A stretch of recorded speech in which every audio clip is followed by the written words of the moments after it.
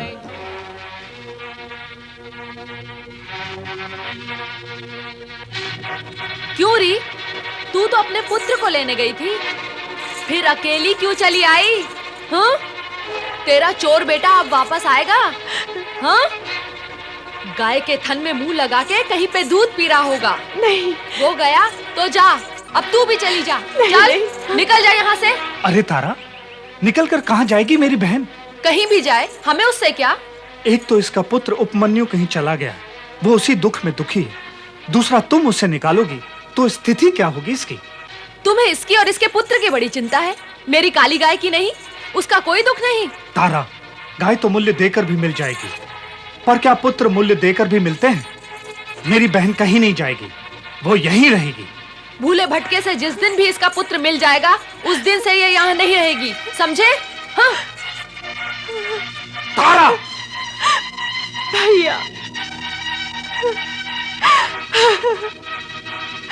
उपमन्यु। ओम नमः शिवाय, ओम नमः शिवाय, ओम नमः शिवाय, ओम नमः शिवाय, ओम नमः शिवाय, ओम नमः शिवाय, ओम नमः शिवाय, ओम नमः शिवाय।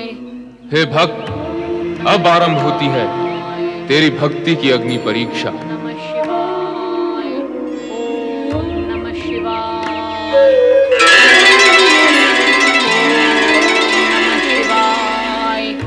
ओम नमः शिवाय। अब भी समय। अरे अज्ञानी, मान ले मेरी बात, त्याग दे शिव का विचार। नहीं, प्राण त्याग सकता हूँ, किंतु भगवान शिव का विचार और भक्ति नहीं त्याग सकता। भोलेनाथ, मेरे वेश में, हाथ में गदा, वस्त्र भी मेरे ही जैसे, क्या कारण हो सकता है इसका? अंतिम बार विचार कर ले अज्ञानी बालक, मैं तुझे स्वर्ग का स्वामी बना सकता हूं।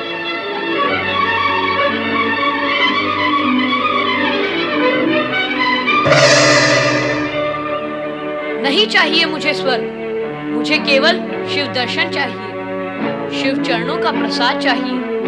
बोलो, दिला सकते हो? नहीं, बस तुम मुझे क्या शिव दर्शन कराओगे? मैं स्वयं शिव को प्रसन्न करूंगा। ओम नमः शिवाय,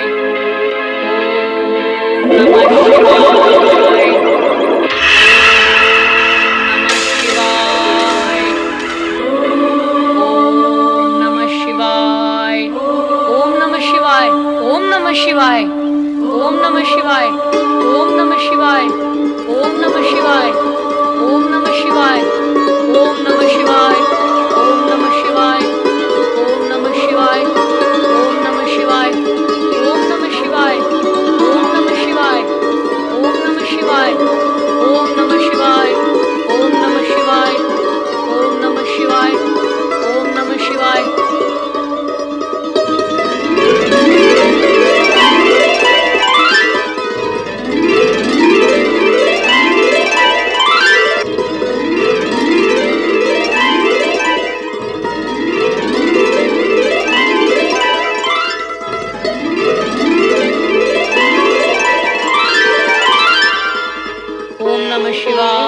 ओम नमः शिवाय, ओम नमः शिवाय, ओम नमः शिवाय।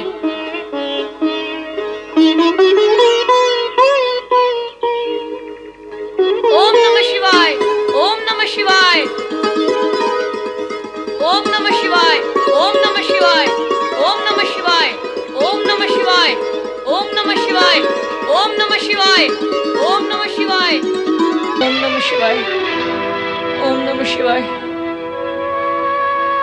हे शिव भगवान, मैं आपकी शरण में आया हूँ। मुझे जितना आता है, जैसा आता है, मैं आपका नाम ले रहा हूँ, आपको पुकार रहा हूँ। मैं तो माँ को भी माँ कहकर पुकारता हूँ तो वो आती है। आप भी शिव हैं, ओम है। मेरी पुकार सुनो, मुझे दर्शन दो भगवान, मुझे दर्शन दो। तुम तो सारे जगत के पिता हो। मैंने सुना है कि माता पिता तो बालक की एक पुकार पर दौड़े चले आते हैं। फिर आप क्यों नहीं आ रहे? क्या मुझसे अप्रसन्न है? बोलो भगवान, बोलो बोलो जगत पिता, बोलो। अरे हठधर्मी बालक, तू फिर विचार कर ले, तुझे स्वर्ग मिल सकता है। तेरी माँ और तेरे पूर्ण परिवार को स्वर्ग सुख मिल सकता है। आप यहाँ भी आ गए? तेरी भलाई के लिए। तेरी माँ को स्वर्ग सुख मिलेगा तो तेरा पुत्र धर्म सफल हो जाएगा। और धर्म की सफलता से बढ़कर अन्य क्या कर्म और उपलब्धि हो सकती है रे बालक? धर्म और कर्म का ज्ञान तेरे जीवन को सुखी बनाएगा। नहीं नहीं नहीं, मुझे धर्म कर्म जानना भी नहीं है। मुझे केवल शिव दर्शन चाहिए। शिव दर्शन, शिव दर्शन।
रक्षा करो।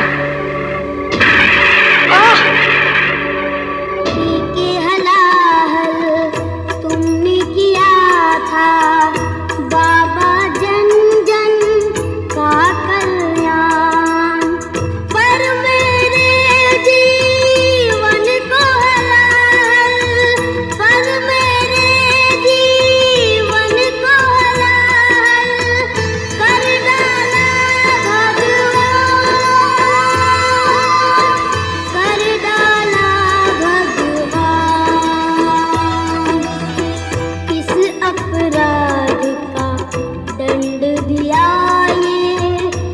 मुझको करुणा निधान, मुझको करुणा निधान। धर्म न जानू कर्म न जानू, मैं बालक अनजान।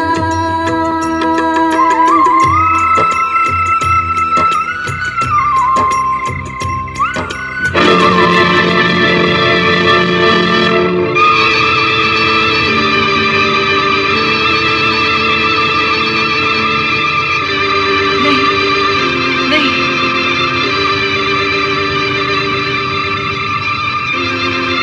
नहीं नहीं, आग नहीं।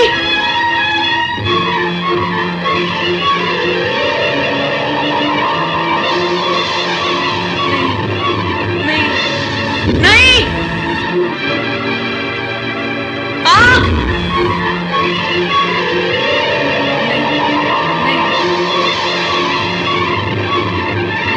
नहीं।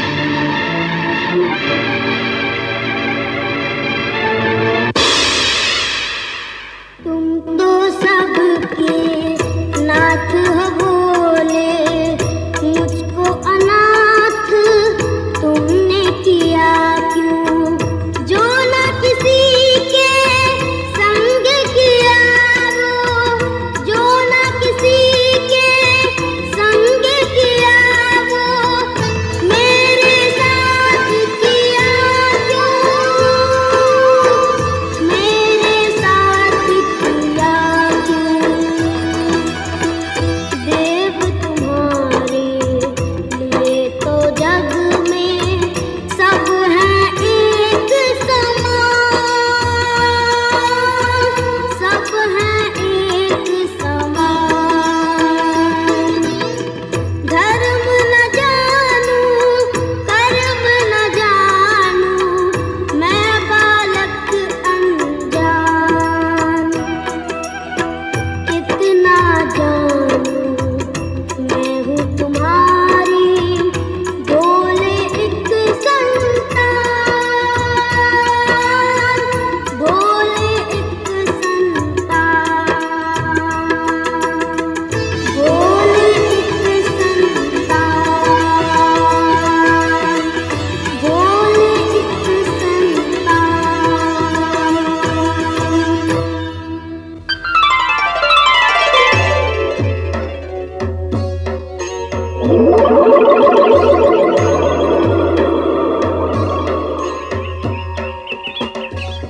प्रिय उपमन्यु, मैं तुम्हारा आराध्य शिव हूं। आंखें खोलो पुत्र, आंखें खोलो।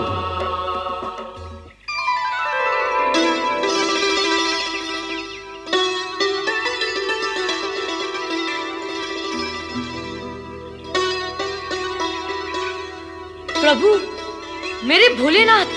प्रिय भक्त उपमन्यु, मेरे द्वारा ली गई कठोर से कठोरतम परीक्षा में तुम खरे उतरे हो। इस अल्प आयु में निरे बालक होते हुए भी तुमने स्वर्ग के प्रलोभन तक को ठुकरा दिया। मुझे तुम जैसे संतोषी प्राणी ही प्रिय हैं। मैं तुमसे अत्यंत प्रसन्न हूं। तुम्हारा नाम नैष्ठिक शिव भक्तों में अमर रहेगा।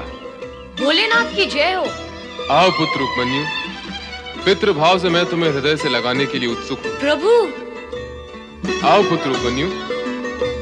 मेरे आराध्य, मेरे भोलेनाथ, मेरे शिव, मेरे भगवान, मेरे स्वामी, मेरे आराध्य, मेरे भोलेनाथ, मेरे शिव। मैंने कहा था ना देवी कि तुम्हारा पुत्र वियोग शीघ्र ही समाप्त होगा। ये देखो, तुम्हें उपमन्यु के रूप में एक और पुत्र प्राप्त हुआ है। इसे तुम अपनी ममता का वरदान दो। जाओ पुत्र।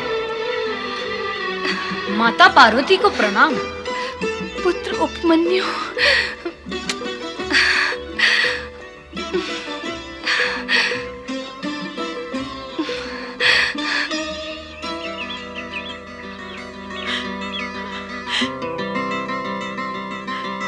पुत्र उपमन्यु, पुत्र।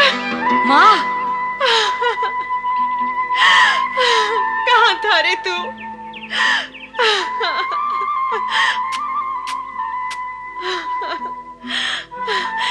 तूने मेरा स्वप्न साकार कर दिया पुत्र। स्वयं भगवान शिव और माता पार्वती ने तुझे अपना पुत्र स्वीकार किया है। अरे, शिव और पार्वती की जो कृपा तुझे प्राप्त हुई है वो तो देवगण भी प्राप्त नहीं कर सकते। देव तुल्य संपदा प्राप्त कर ली तूने पुत्र। देवराज, आज तो आप प्रसन्न मुद्रा में हैं, किंतु इससे पूर्व जब आप आए थे तब आपके मुख पर भय और चिंता व्याप्त थे। भगवान, एक तो देवर्षि नारद की सूचना, तत्पश्चात स्वयं मैंने सुना था कि आप उपमन्यु को स्वर्ग का स्वामी बना रहे हैं। उसे स्वर्ग का स्वामी बनाने के लिए स्वर्ग के पूर्व स्वामी अर्थात मुझसे स्वर्ग का हरण होना भी तो आवश्यक होता। इसीलिए मैं दुविधा की स्थिति में था। सत्य तो यह है देवराज कि नारद ने आपको भ्रमित किया और आप यहां चले आए, किंतु जो कुछ आपने देखा और सुना वो भी सत्य नहीं था। समझ गया भोलेनाथ, वो सब आपकी लीला थी। उपमन्यु की परीक्षा और आपकी लीला का ज्ञान उस समय मुझे नहीं हो सका था। भगवान, मैं अपने अज्ञानपूर्ण आचरण के लिए लज्जित हूं और क्षमा याचक भी। भोलेश्वर, मुझे क्षमा करें।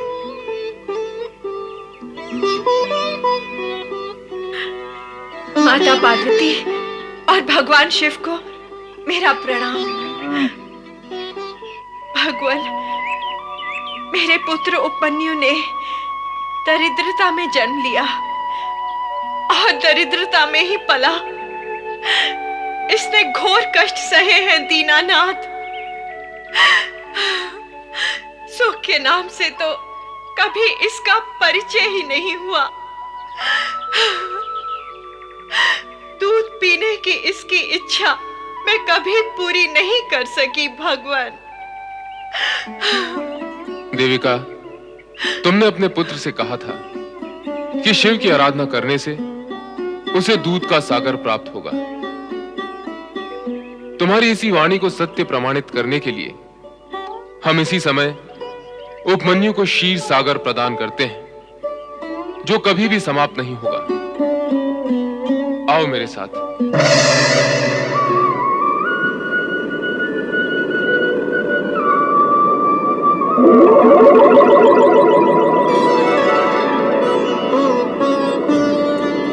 इस विशाल क्षीर सागर के दूध से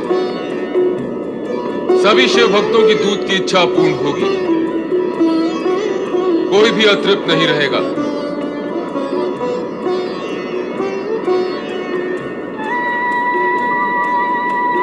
पुत्र, मैं तुम्हें अक्षय वरदान देती हूँ कि तुम चिरकुमार रहकर शिव भक्ति तथा ज्ञान के प्रकाश द्वारा जन जन में भक्ति और सद्भावना का प्रचार प्रसार करते रहोगे। प्रभु, अब उपमन्यु को आप ऐसा अक्षय वरदान दें जो अद्भुत हो। पुत्र उपमन्यु, तुम योग विद्या में पारंगत होकर अपने असंख्य शिष्यों को योग विद्या प्रदान करोगे। वेदों सहित समस्त ब्रह्म विद्या तुम्हें सहज ही प्राप्त होगी तथा जगत की सर्वश्रेष्ठ समृद्धि इच्छा मात्र से ही तुम्हारे सामने प्रकट होगी। तुम जगत के परम संतोषी प्राणी माने जाओगे।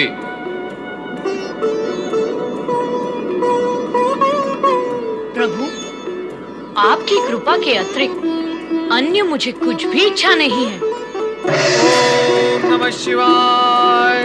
प्रणाम देवेश्वर, प्रणाम माता। आपके दर्शन हुए और क्या देवर्षि? और यही माता कि आपके साथ साथ आपके इस भाग्यशाली पुत्र के भी दर्शन हो गए, जो भाग्य के विषय में देवगण से अधिक भाग्यशाली सिद्ध हुए हैं। हाँ नारद, उपमन्यु के रूप में पार्वती को एक और पुत्र की प्राप्ति हुई है। केवल माता पार्वती को? नारायण नारायण। प्रभु, माता पार्वती जिसकी माता है, उसके पिता भी तो आप ही हैं। आप दोनों को पुत्र प्राप्ति के लिए बधाई हो। तुम्हारी बधाई तो हम ग्रहण कर लेंगे नारद, किंतु तुम्हारी लीला अत्यंत कष्टकारक होती है।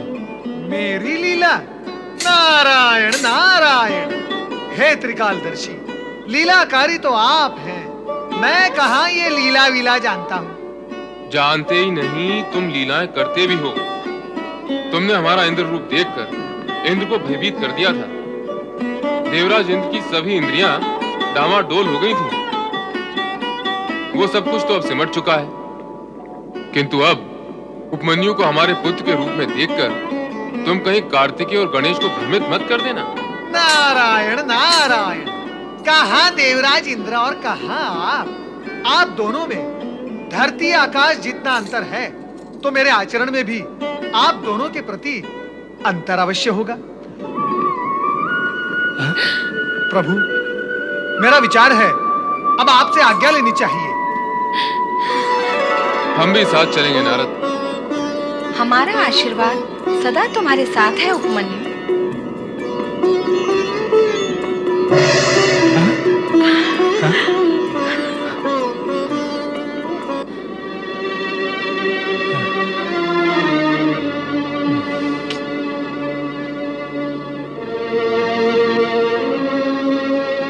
हमें क्षमा कर दो बहन। मैंने तुम्हें कभी भी कष्ट देना नहीं चाहा, फिर भी मैं तुम्हारा दोषी हूँ। मुझे क्षमा कर दो बहन। नहीं भाई, सारा दोष तो मेरा है, अपराधिनी तो मैं हूँ। तुम दोनों को मैंने बहुत दुख दिए हैं। अपने पिता की संपत्ति पर गर्व करके आप सब लोगों का मैंने अपमान किया। मुझे क्षमा कर दो देविका बहन, मुझे क्षमा कर दो। मामा जी और मामी जी, आप दोनों व्यर्थ ही चिंता कर रहे हैं। जो कुछ हुआ, जो हो रहा है और जो होगा, वह सब भगवान शिव की कृपा से हुआ है। वे मेरी परीक्षा ले रहे थे। वे अप्रत्यक्ष परीक्षक थे और आप प्रत्यक्ष। परीक्षा पूर्ण हो चुकी है। अब आप अपने आप को दोषी न माने। सब प्रसन्न हैं, आप भी प्रसन्न रहिए। मेरी तो भगवान शिव से यही प्रार्थना है कि आपको भी वही सुख संपत्ति प्राप्त हो जो आपको कभी सुलभ नहीं हुई।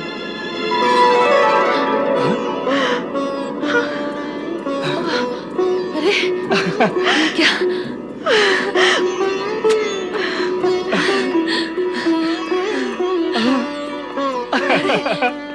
हम तो राजा रानी बन गए और अपना बेटा राजकुमार। ये तो अपने प्रिय उपमन्यु की वाणी का ही चमत्कार है। बहन देविका, उपमन्यु के कारण हमें दूर से भगवान भोलेनाथ और माता पार्वती के दर्शन भी हुए, और ये वैभव भी। हमारे लिए सुख वैभव की इच्छा कर हमें सब कुछ प्रदान करने वाला स्वयं इस साधु वेश में क्यों? इसलिए मामी, अब मैं और माँ आश्रम बनाकर भगवान शिव की आज्ञानुसार ब्रह्म विद्या का प्रचार करेंगे। ओम नमः शिवाय। ओम नमः शिवाय।